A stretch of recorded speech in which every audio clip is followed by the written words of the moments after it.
Ayan, that's my garlic broccolini.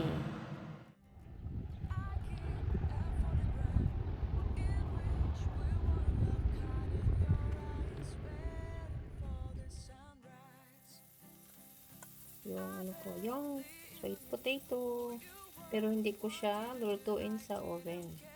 Pakita ko sa inyo mamaya.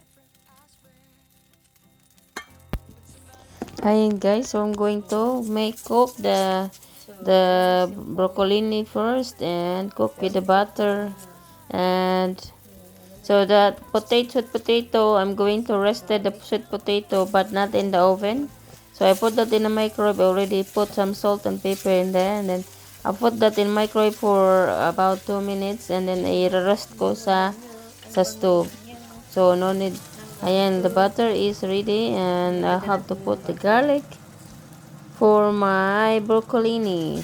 And in my broccolini, I add some spices. I add a little bit of paprika, and I cut the chilli because I love chilli.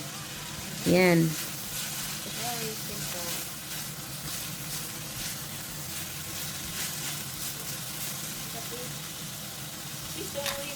Ayan, my broccolini is ready. Ayan. Salt and pepper, same as usual. So, try nyo guys. Try to cook food without magic syrup or bitchin or MSG. So, it's very delicious, especially on the fresh meat, on the fresh fish. When you grill fish or pork, you try to use just salt and pepper. Using rock salt is really delicious. So, this one I add a little bit of paprika. Ayan, and then sprinkle with um, garlic. I bought that garlic from the Filipino shop. Ayan, sprinkle with paprika. And later on, I have chili because I'm not content because I was looking for chili flakes, but we don't have the chili flakes, so I just use the paprika. So, tayong red chili, so ito lang yung ilagay natin. Recipe, because I have the pork already prepared. I marinated with Ayan. salt Ayan, and pakuloon pepper pa. and Tara. ayan, yes. So, lulutuin ko na siya sa butter.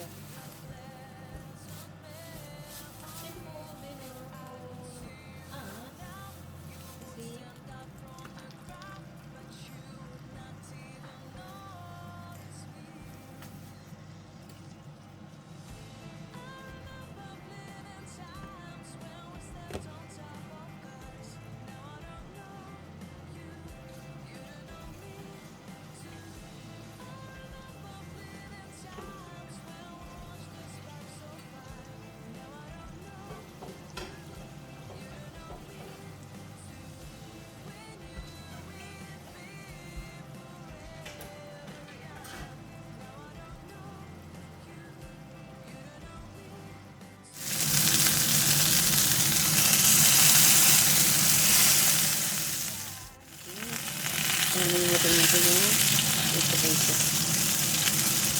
Para pag yung bata, dito natin niluluto yung ating sweet potato.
Yun yung sweet potato natin. So, roasted up. So, na-roasted. May cook na. not roasted in the oven, excuse me. Mhm.